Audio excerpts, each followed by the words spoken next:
some information on the mobilization programs, which are the immediate implementation instruments. This is what will come next to this workshop. We will get down to developing those mobilization programs.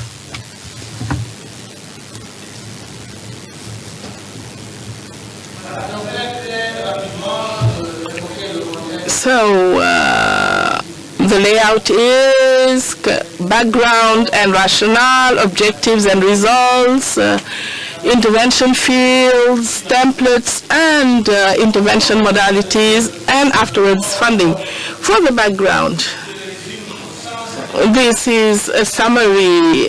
Commitments were made at Malabo. We made commitments regarding the SDGs and climate change. These are our challenges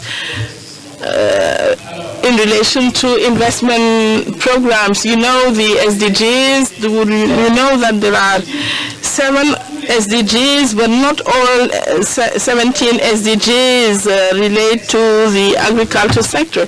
I have picked up some of the objectives that relate to the agri sector. For the Paris Declaration on Climate, when you use the agreement, you would see commitments relevant to the agri sector. You would see it on the PowerPoint. Now, for objectives, the overarching objective of mobilization project is to quickly operationalize the second generation NAIP FNS in relation to the Malabo climate and other commitments made. We are supposed to fund investments, resilience, poverty reduction, hunger eradication. So there are a few keywords relating to this objective. As to specific objectives, the first of them in mobilization is to increase the productivity of priority and strategic commodities as well as their volumes and values in exchange flows. We have priority commodities in countries. There are priority commodities at regional level. Out of those priority commodities, production, productivity, and exchanges should be increased. For strategic objective number 2, we should increase sustainably the availability of food in quantity and in quality. This is relating to nutrition and food security. We should modernize the family farming systems. Such family farming systems that are the backbone of our production should be given more equipment, more means, and have human resources that are professionalized and better trained. Fourth specific objective is to promote processing and distribution units for agriculture, forestry, and fishery products with specific support to women entrepreneurs. And the last one relates to youth employment. The last two strategic objectives relate directly to value chains. Once products are there, they should be processed and distributed while promoting women entrepreneurs and employment for the youth. In terms of results, we have 6 mobilization programs that are expected from countries, first of which is relating to the agriculture production, stricto sensus. This mobilization program should be devoted to production, promoting value chains, building capacity, employing youth, empowering women, and promoting intra-regional trade. The second mobilization program relates to the livestock subsector, with the same concerns that are capacity building, youth employment, empowerment of women, and promoting intra-regional trade. The third one is relating to fishery and aquaculture. The fourth relates to the forestry subsector, i.e. natural resources, environment, with the same concerns. The last two are more or less cross-cutting. In the fifth one targets food security and nutrition security, as well as resilience and social protection. Now, the sixth one that any country should develop relates to governance in the sector, with capacity building, coordination, and steering. So each country is expected to develop these mobilization programs that are numbered 1 to 6. This is what is expected from the process in relation to mobilization programs. As for the template, each one of these 6 expected programs should go through this template, this layout. You should have an explicit title. It should be noted that these programs would be at the heart of the business meeting, and the title in itself should be able to sell the program. So make sure to find an explicit title to be of interest to the countries. This template, when you have a note going with the mobilization, they should contain explanatory details.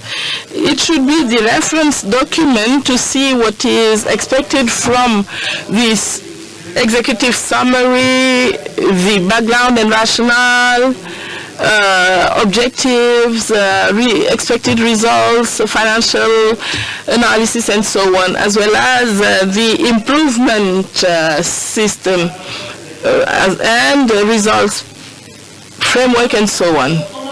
Now, how to develop these programs? It's the country team who, as you know, in your countries you have teams with the OPs, civil society, PTFs, and so on, and you also have ministries. So these are multidisciplinary teams with public and non-public stakeholders. This is where development will be made. The teams will be yours.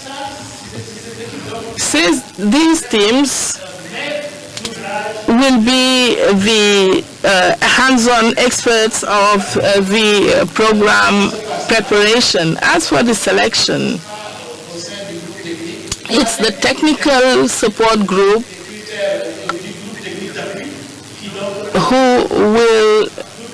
who has been supporting the NAIP since 2016 with the methodology guide, will facilitate the selection process against a number of criteria like intersectoriality, which is in fact what is at the heart of the notion of mobilization program.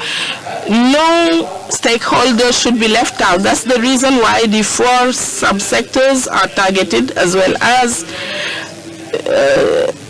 in addition to food security and resilience and governance, which is cross-cutting.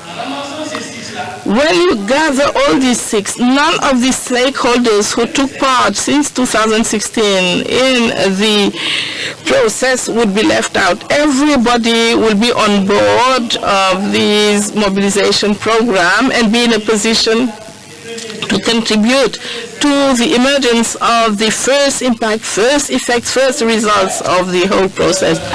The other criterion is the potentiality. We will see what will be the potential impact of the programs in terms of Malabo commitments, national strategies, SDGs, and so on. We shall see whether the program presented by countries are likely to be productive, to have an impact, so much so that the communities at local level would start seeing the impact of the ECOWAS PDA, and of course things are noted on the ground, but we should have visible impact targeting acceleration of the agriculture transformation. All this should be visible. These are the two main criteria, and of course when comes selection, such criteria would be disaggregated so as to read through them the documents presented. As for funding, now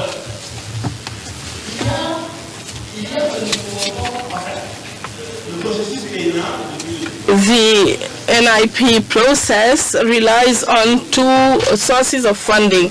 The 10% commitment from public sources. This year we insisted on the fact that government should immediately act. And this is already the case. In certain countries, governments have already devoted resources for funding the current process. Now, such public funds do prepare the ground and open the path to private investments with incentives at political level, business environment improvement, taxes and so on. Such incentives would crowd in private investments. Private investors would come if they have assurance on the profitability of the process. Public. Therefore, public financing should be instrumental for the private sector to come and invest in agriculture and livestock. Since the target date is 2025, it will be a process to mobilize resources up to 2025, and it is here that we talk about a strategy to mobilize complementary resources. Regional business meetings and round tables would be convened. There are two main strategies: ad hoc operations like business meetings and national round tables, during which the programs with the leveraging effect, the operationalization of the NAIP will be sold. There will also be permanent strategies because the strategies should be defined, should be and strengthened by countries that have already defined them in their NAIPs. For countries that have not done so far, they should be supported so that they prepare for the mobilization of resources for the NAIP. I thank you for your kind attention.